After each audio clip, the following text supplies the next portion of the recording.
Hello everyone, welcome to Himalaya channel.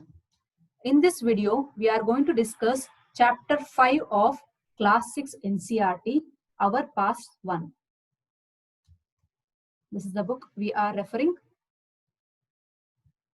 And what is the chapter name? What book and burial tell us?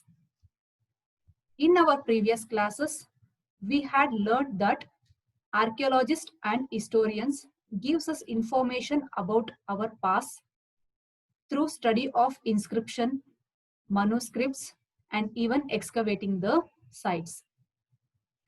In this chapter, we shall study what books and burials can give us the information.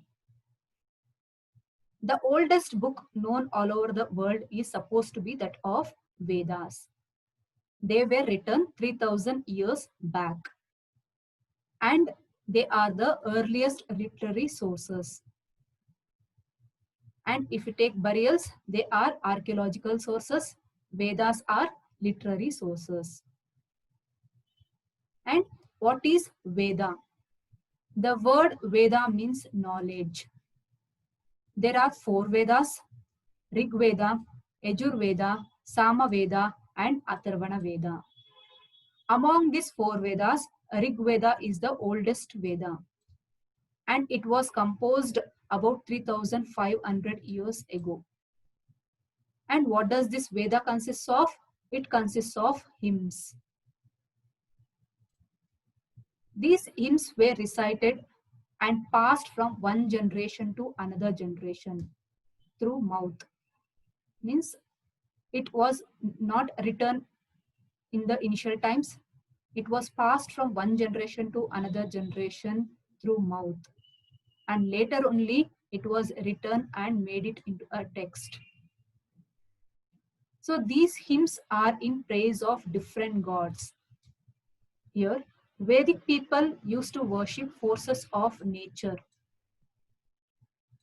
which can be earth, sky, fire, water, air. So they were worshipping the nature. And they sung hymns in praise of different gods while performing yagna or sacrifice. Here many gods were there.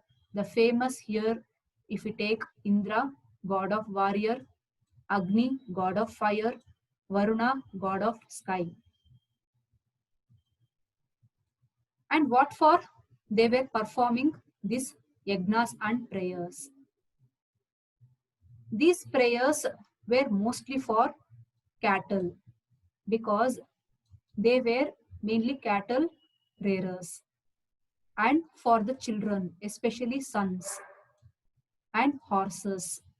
Sons and horses were in need because they had to wage wars and battles.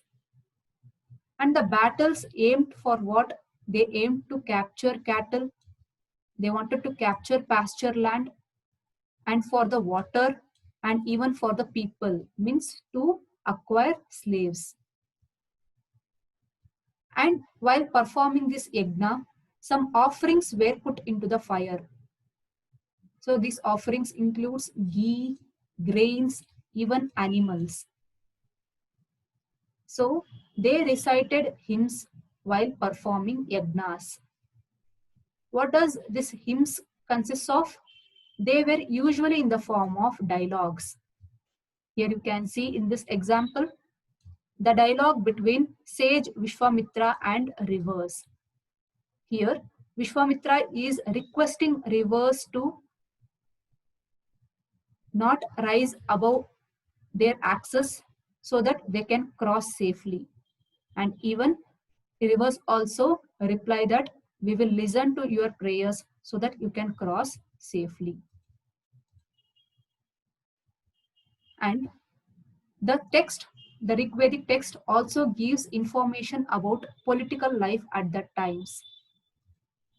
The head of the state was called as Raja or Rajan.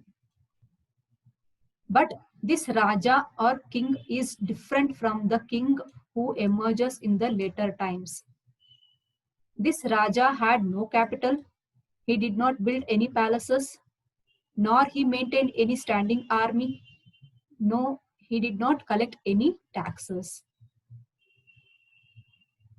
Coming to the occupations, early Vedic people were cattle rearers.